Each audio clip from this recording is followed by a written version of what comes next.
పెద్ద వరద బాధితులు మేము. మా ఆఫీస్ సమస్తం కోల్పోయింది. ఆఫీస్లో గవర్నమెంట్ మాకు ఒక 2 నెలల క్రితం నెంబర్ 1 కంప్యూటర్స్ ఇచ్చారు, నెంబర్ 1 ప్రింటర్స్ ఇచ్చారు, నెంబర్ 1 స్కానర్స్ ఇచ్చారు, నెంబర్ 1 HP కంపెనీ పెద్ద జిరాక్స్ మిషన్ ₹150,000.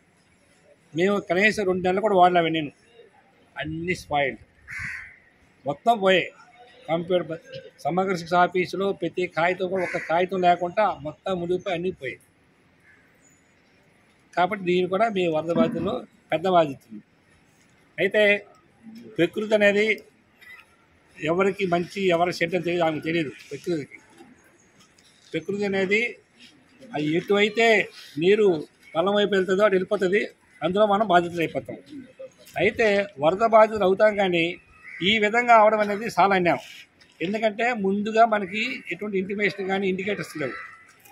అర్ధరాత్రి వచ్చేసింది, అర్ధరాత్రి వచ్చి పడిపోయింది. అంతే వచ్చింది. మామూలు వాటర్ అయితే మనం కొంత పర్వాలేదు, కానీ మట్టితో వచ్చేసింది. మట్టి బురదతో వచ్చి రావడం వల్ల ఇంట్లో ఎలక్ట్రానిక్ ఫ్రిడ్జ్లు కానీ కంప్యూటర్లు కానీ మెయిన్ ఇంట్లో మనం నిత్యం పడుకునే సోఫాలు కానీ పరుపులు కానీ మొత్తం పోయాయి.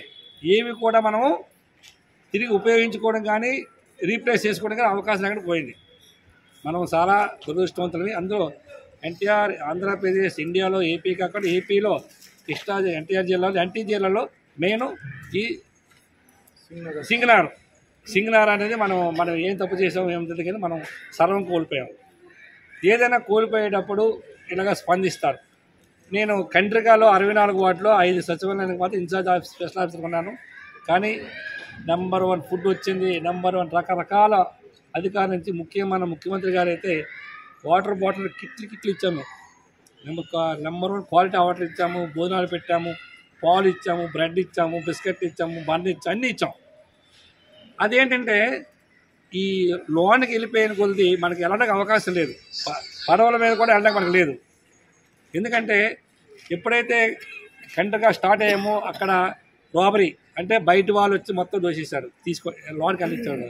అది దాటే కొద్ది ముందుకు వెళ్తే అక్కడ జంక్షన్ ఉంది. ఆ జంక్షన్ లో ఉంటుంది, వాటర్ ఎక్కువ ఉంటుంది. అక్కడ ఇటొక 100 మంది ఇటొక మంది. మనం లోన్కి వెళ్దామంటే ఫుడ్ ఐటమ్ తీసుకెళ్ళినా కూడా లేకుండా చేసి చాలా అన్యాయం చేస్తారు బయట వాళ్ళు. ఆఖరికి లోన్ ఉన్న వాళ్ళు మాత్రం చాలా సఫర్ అయ్యారు. లోన్కి మనం వెళ్ళిద్దామన్నా ఇక్కడ దాకా నీరు వస్తుంది, ఆ నీరులో మనం వెళ్ళలేకపోతున్నాం. పడవలు కూడా ట్రాక్టర్లు వెళ్ళలేకపోతుంది, పడవల మీద కూడా అవకాశం లేదు. అది చాలా సఫర్ అయ్యారు, చాలా దురదృష్టకరము. అయితే ఇటువంటి నష్టాన్ని ఎవరు పూర్తిగా మనకి సహాయం చేయలేరు. నష్టం పూర్తిగా మనం రివోక్ చేసుకోలేం. కాబట్టి ఎవరికి నచ్చిన వాళ్ళు ఇస్తారు, మన అవకాశం మేరకు తీసుకొని వాటిలో ఉపయోగించుకోవాలి.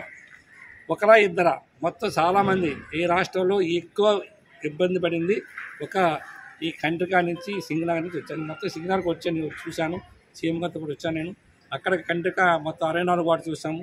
చాలా చాలా అన్యాయం. మెయిన్ ఏంటంటే వాటర్ పోవడానికి అవకాశం లేకుండా మనం ఎక్కడికెక్కడ వాటర్ అరెస్ట్ చేసేస్తున్నాం. వెళ్ళలేకుండా మనమే చేస్తున్నాం. మన తప్పదమే ఈరోజు ఇంత నష్టపోయింది. ఎక్కడ పెడితే ఖాళీ స్థలం కనిపిస్తుంది, కొంటున్నారు. కూరుకుంటాడా ఈ కబ్జాలు అవుతాయి. ఆడేం చేస్తాడు, చుట్టూ కాంపౌండ్ వాల్ వేస్తున్నాడు. ఆ కాంపౌండ్ వల్ల వాటర్ పోవట్లే, కాంపౌండ్ వాల్ అడ్డేస్తుంది. అడ్డడం వల్ల ఏంటంటే వాటర్ స్టక్ అయిపోతుంది. వాటర్ ఫ్లోటింగ్ అవ్వడం వల్ల వాటర్ అక్కడ ఉండిపోయి మనం చాలా నష్టపోయాం. అది మనం చేస్తున్న తప్పులేంటి, కాలువలు ఆక్రమించుకోవడం కానీ ఇటువంటి చేయడం వల్ల మనం చాలా నష్టపోయాం. ముఖ్యంగా పాతపాడు వెళ్ళేటప్పుడైతే పాతపాడు కండ్రిగా దాటేకి పాతపాడు వెళ్ళేటప్పటికి చాలా వాటర్ ఉంది. అది ఎందుకుంది అక్కడ వాటర్ అంతా ఓపెన్ ప్లేసే, కానీ వాళ్ళు ఒక్కొక్కరు 500 గజాలు 600 గజాలు అర్హలు కొనుక్కొని చుట్టూ కాంపౌండ్ వాళ్ళు వేసేసారు.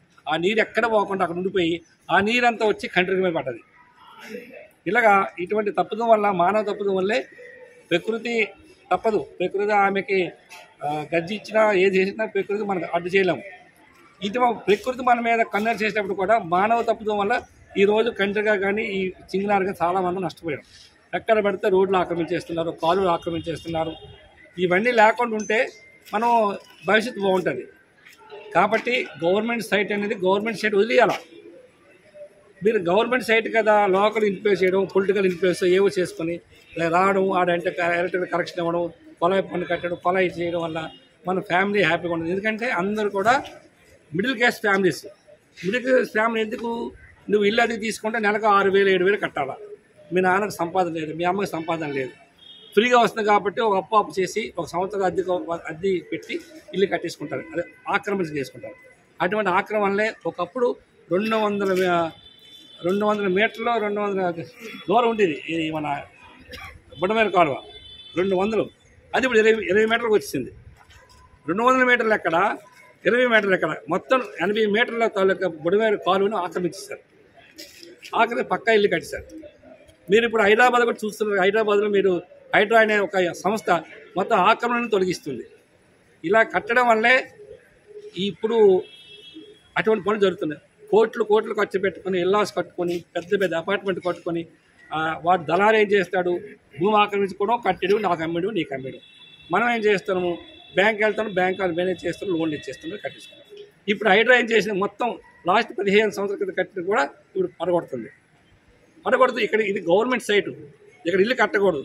కానీ ఈ పెద్ద మనిషి ఆక్రమించుకుంటాడు. ఈ పెద్ద మనిషి నన్ను ఇన్ఫ్లుయెన్స్ చేస్తాడు. అది కన్నా కదా నేను అన్నీ ఇచ్చేస్తాను, అనుమతులు అన్నీ ఇచ్చేస్తున్నాను.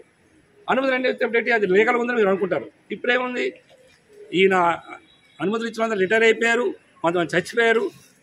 ఇప్పుడు అనుభవిస్తుంది ఎవరైతే కొన్నారో వాళ్ళు అనుభవిస్తున్నారు. డబ్బు పోయింది, ఇల్లు పోయింది. కాబట్టి ఆక్రమణలకి మనం వెళ్ళకూడదు. మనం మంచి భూములు కొనుక్కోవాలి, మంచిగా ఉండాలి, లేకపోతే అడ్డుకుంటాం.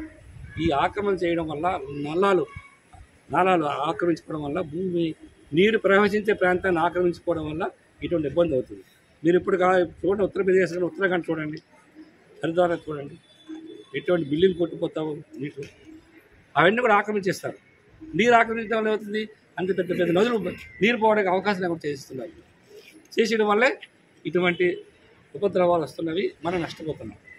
చూడండి, ఇంతమంది పిల్లలు బట్టలన్నీ ఎంత నల్లగొన్నాము, అవి వదలవు. ఆ బట్టి అటువంటి బట్టి శుభ్రంగా మనం మీకు బుక్స్ పోతే బుక్స్ ఇస్తున్నారా, బుక్స్ ఇస్తున్నాము, మళ్ళీ కొత్త స్టూడెంట్ కిట్ ఇస్తున్నాము. కాబట్టి అవి మీరు ఉపయోగించుకోండి. చదువు కట్టరాదు. ఇటువంటి స్వచ్ఛంద సంస్థలు వచ్చినా మీకు అది వృతాభర్తి అంటే సహాయం చేస్తారంటే అది ఎంతవరకు మీకు ఉపయోగపడితే అంతవరకు ఉపయోగించుకోండి. కానీ మీ అందరికి తీరని అన్యాయం జరిగింది. అన్యాయాన్ని మనం ఎవరూ పూర్తిగా పూరించలేము. కాబట్టి వాళ్ళు ఇచ్చింది సంతృప్తిగా వాళ్ళకి ఎక్కడ ఆలగడ్డ నుంచి వచ్చారు. అక్కడి ప్రియ మేడం గారు, భూమా నాగిరెడ్డి గారు, భూమా మేడం శోభారాయ్ చాలా మంచి పొలిటీషియన్స్. వాళ్ళు మంచి పొలిటీషియన్స్. ఇద్దరు చనిపోయారు. ఆమె యాక్సిడెంట్ చచ్చిపోయింది, ఆయన హెల్త్ పరంగా చచ్చిపోయాడు. అఖిలప్రియ మేడం ఉంది. అఖిలప్రియ మేడం వాళ్ళ తమ్ముడు చెల్లి ఇద్దరు కదా. ఆమె ఇప్పుడు ఎమ్మెల్యే ప్రస్తుతం. ఆమె ఇంతకుముందు మన టూరిజం మినిస్టర్ చేసింది. ఆమె మనకి వీళ్ళ ద్వారా పంపించారు. కాబట్టి మీరందరూ వాళ్ళ సాయాన్ని కొద్దిగా మనం అందుకున్నాం. Thank you.